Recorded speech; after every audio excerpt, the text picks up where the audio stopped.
رب العالمین کا بے حد شکر احسان اور کرم ہے کہ اللہ تعالیٰ نے ہم سب کو ایک عظیم مجلس میں مجتمع فرمایا۔ بظاہر دیکھنے میں تو یہ بہت چھوٹی مجلسیں لگتی ہیں، لیکن اللہ کی نگاہ میں ایسی مجلسوں پر بہت بڑے بڑے وعدے ہیں۔ فرماتے ہیں کہ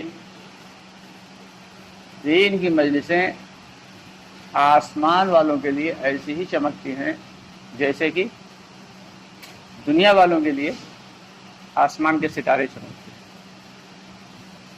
بظاہر تو یہ لگتا ہے کہ مسجد میں چند لوگ بیٹھے ہیں اور دین کی بات کر رہے ہیں، لیکن اللہ کی نگاہ میں اس کی بڑی وقعت ہے۔ اللہ تعالیٰ ان تمام فضائل کے یقین کے ساتھ ہم سب کو بار بار ایسی مجلسوں میں اور دین کے مذاکروں میں بیٹھنے کی توفیق عطا فرمائے۔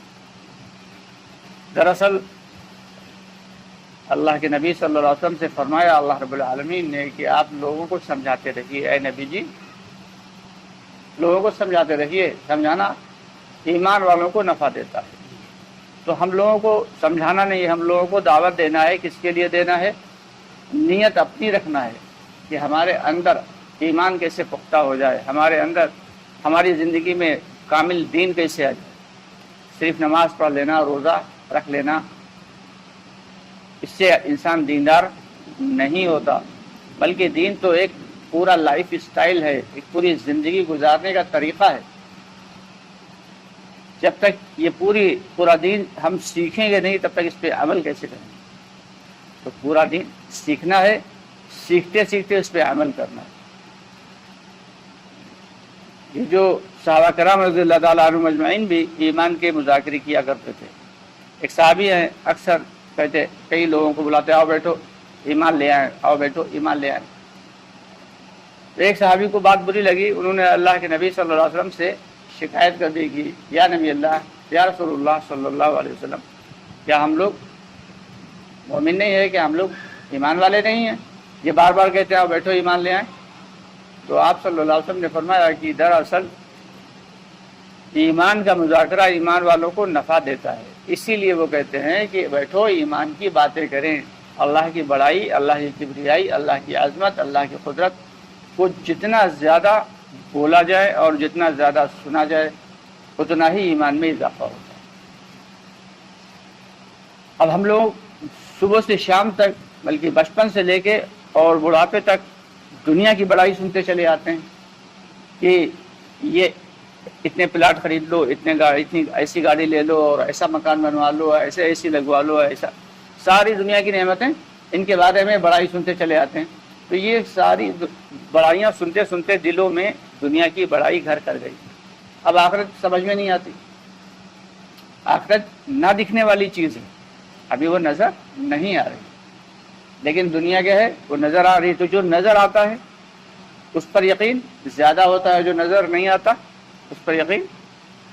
تو یہ نظر کب آئے گا؟ جب دنیا کی نظر بند ہوگی تو آخرت کی نظر کھل جائے گی۔ ایک بڑا سا تالاب، بہت بڑا تالاب تھا، اس کے اندر ایک بڑی مچھلی تھی اور ایک چھوٹی مچھلی تھی۔ ایک دن ایک شکاری آیا، اس شکاری نے کانٹے میں چارہ لگایا اور ڈال دیا۔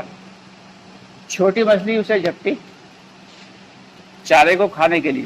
وہ بظاہر تو چارہ ہی نظر آ رہا تھا، اسے کھانے کے لیے جیسے، جبکہ بڑی مچھلی نے اس سے کو منع کیا کہ ٹھہرو، تم جانتی بھی ہو یہ کیا ہے؟ بظاہر تم کو یہ چارہ لگ رہا ہے، لیکن اس کے اندر کانٹا پھنسا ہوا ہے۔ جیسے ہی تم چارہ کھاؤ گی تو چارہ تو پیٹ میں جائے گا، لیکن کانٹا حلق میں پھنس جائے گا۔